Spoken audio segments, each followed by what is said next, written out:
Assalamualaikum warahmatullahi wabarakatuh. Rekan-rekan semuanya, bagaimana keadaannya?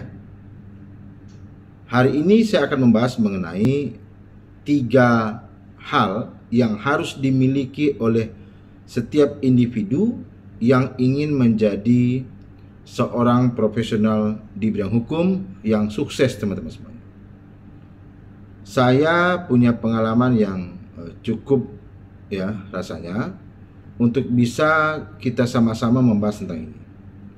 Saya sudah menjadi dosen selama kurang lebih 16 tahun. Tentu saja saya sudah menjadi mahasiswa sebelumnya.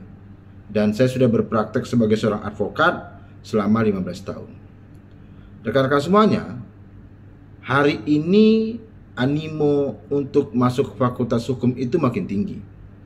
Apalagi dengan adanya media sosial, sekarang anak-anak muda dapat melihat profil-profil advokat, notaris, kurator, dan profesi-profesi di bidang hukum lainnya yang menunjukkan bahwa si kaum profesional itu bisa mencapai taraf kehidupan ekonomi yang layak, teman-teman semua.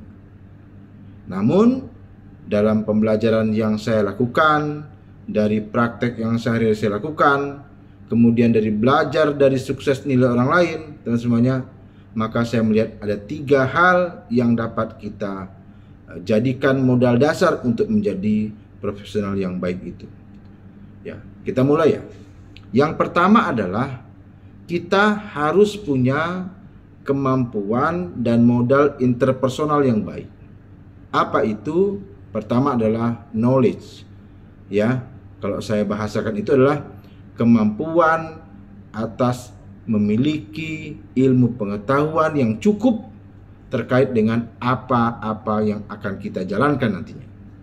Ya, tidak mungkin kita bisa berpraktek, tidak mungkin kita bisa menjalankan tugas kita dengan maksimal kalau kita tidak tahu apa yang sedang kita kerjakan. Ya.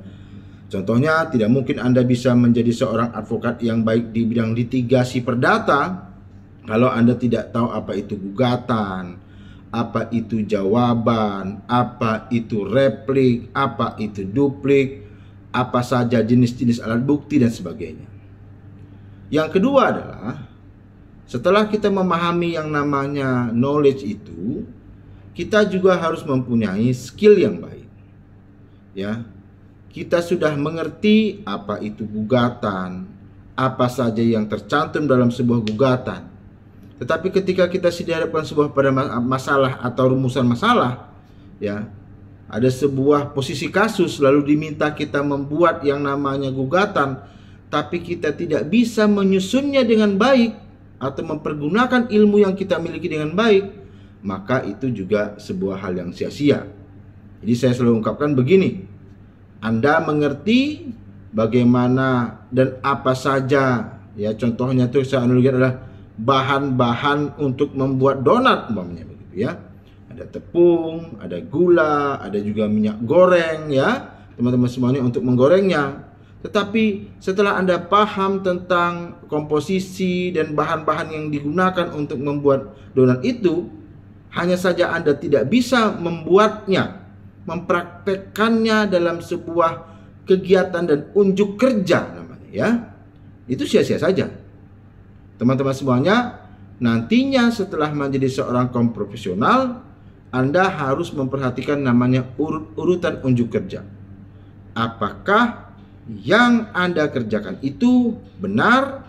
Apakah yang Anda kerjakan itu sesuai dengan urutannya?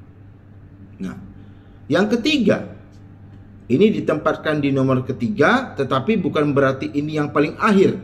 Ini bisa menjadi paling penting, yaitu adalah seorang profesional harus memiliki attitude yang baik, sikap kerja yang baik, sopan santun yang baik, teman-teman semuanya.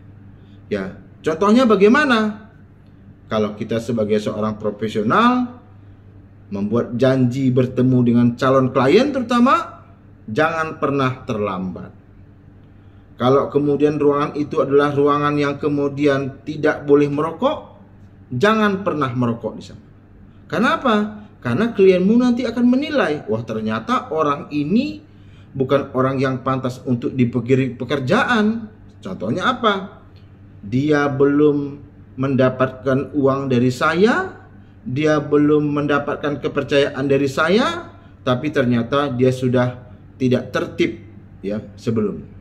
Yang kedua, bagaimana mungkin dia bisa memahami dan menjalankan hukum dengan baik kalau hal-hal sederhana seperti ini dia langgar. Ada satu kisah, bukan kisah sebenarnya, pengalaman begitu ya. Jadi saya bertemu dengan klien saya yang kemudian dia membutuhkan tenaga ahli dari profesi yang beda. Nah, pada waktu itu dia katakan, Pak Irawan tolong pertemukan saya untuk profesi A gitu ya. Saya kemudian rekomendasikan sahabat saya, kemudian kami bertemu di sebuah restoran. Nah, yang pertama kegagalannya adalah teman saya itu datang terlambat. Jadi klien saya bilang, Pak Irawan, udah datang belum? Belum Pak, minta maaf ya. Ya nggak bisa begini dong Pak. Ya kan ya, awal-awal saja sudah tidak bisa on time dia. Kita kan orang yang bekerja dengan dibekali oleh deadline gitu. Nah yang kedua, ruangan itu merupakan ruangan yang tidak boleh melakukan aktivitas merokok, teman-teman. Tetapi kawan saya dengan santainya dengan alasan, saya nggak bisa Pak, kalau habis makan ini nggak merokok. Saya kurang nyaman begitu ya. Lalu merokoklah teman saya. Tidak lama kemudian saya dikode oleh klien saya itu untuk keluar ruangan sebentar. Pak Irawan, ada hal pribadi yang mau saya sampaikan. Maaf ya Pak, saya keluar dulu. Gitu. Nah, ternyata setelah keluar, apa yang terjadi?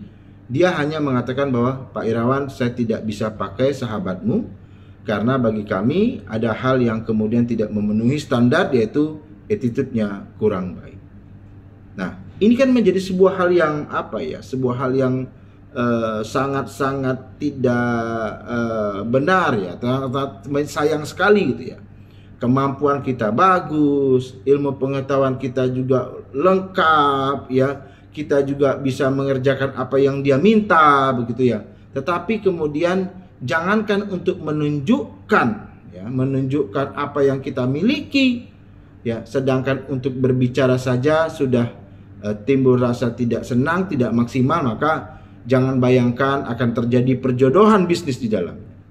Nah, itu dulu teman-teman semuanya, 3 hal yang menurut saya dan hasil bacaan saya dari berbagai buku yang harus Anda miliki jika Anda memilih menjadi seorang profesional. Saya ulangi, 1, skill yang baik, ya, pengetahuan yang baik atau knowledge yang baik, dan yang ketiga adalah attitude yang baik. Terima kasih teman-teman semuanya. Assalamualaikum warahmatullahi wabarakatuh.